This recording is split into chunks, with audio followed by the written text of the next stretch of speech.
Technik entwickelt sich immer weiter. Und da ist es ganz normal, dass auch Konsolen irgendwann ersetzt werden, einen stärkeren Nachfolger bekommen und leider damit auch nicht mehr offiziell unterstützt und verkauft werden. Normalerweise lebt eine Konsolengeneration so um die 5 Jahre. Mit der 7. Konsolengeneration hat sich dies aber auf 7 Jahre und noch zum Teil mehr verlängert. Die Xbox 360, Wii und PS3 erschienen 2005, 2006 und ungefähr noch 2007 und bekamen noch bis fast ins Jahr 2020 noch Spiele. Meistens in Form von Sportspielen wie FIFA oder Just Dance. Wie lange also noch die 3 Konsolen supported werden, ist unklar. Selbst nachdem die PS4 und Xbox One erschienen, gab es viele Titel noch als Last-Gen-Version. Zum Beispiel Metal Gear Solid 5 oder auch Persona 5, was 2016 noch für die PS3 rauskam. Obwohl der Game Boy schon damals eigentlich sehr veraltet war, so lebte er von 1989 bis 1998, wo dann der Game Boy Color erschien. Wenn man die beiden dazu zählt, dann bis 2001, wo dann der richtige Nachfolger, der Game Boy Advance, erschien. Und wenn wir schon vom GBA reden, dieser wurde eigentlich im Jahre 2004 durch den Nintendo DS ersetzt, bekam aber bis 2007 und teils 2008 noch das ein oder andere Spiel. Wenn wir schon bei den Handhelds von Nintendo sind, der DS, der meistverkaufte Handheld, erschien 2004 und bekam Spiele bis ins Jahr 2014. Das letzte DSi-Spiel erschien 2016. Der 3DS erschien 2011 und wurde von Nintendo bis ins Jahr 2020 supported.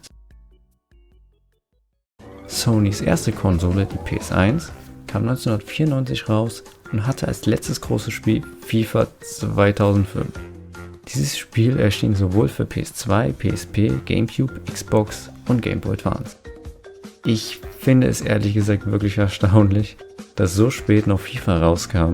Nur mal ein grafischer Vergleich.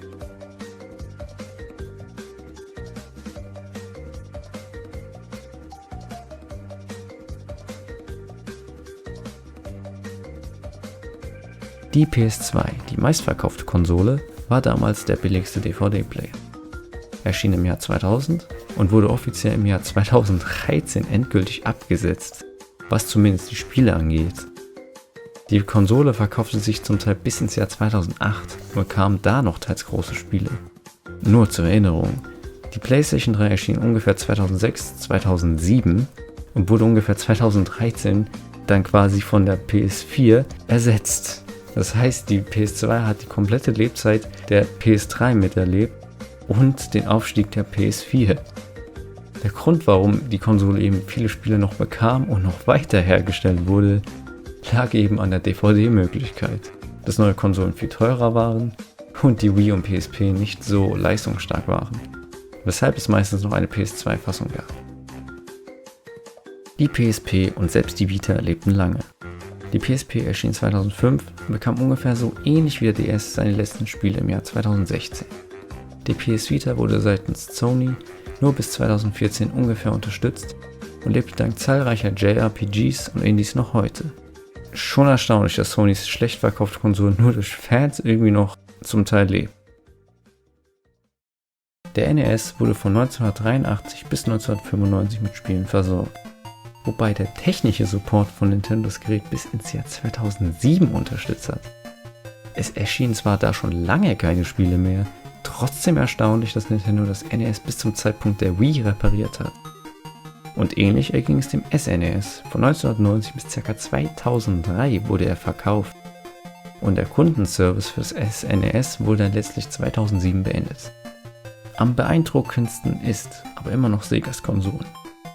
Der Dreamcast, die letzte Konsole von Sega, erschien 1998 und wurde schon bereits 2001 abgestellt. Allerdings bekam Japan noch ein letztes offiziell lizenziertes Spiel im Jahre 2007. Und ja, Fans entwickeln selbst heute noch Spiele für das System. Der Game Gear, Mega Drive und das Sega Master System vor allem werden selbst heute noch in Brasilien verkauft. Tectoy hatte sich die Rechte gesichert, für Sega die Konsolen in Südamerika zu vermarkten. Verkaufen tun sich die Geräte zwar nicht so extrem, aber da sie billig sind und schon von Anfang an beliebt waren, stehen die quasi neben neuen Konsolen im Regal. Wir alle wissen, eine Konsole lebt so lange, wie wir sie im Herzen haben.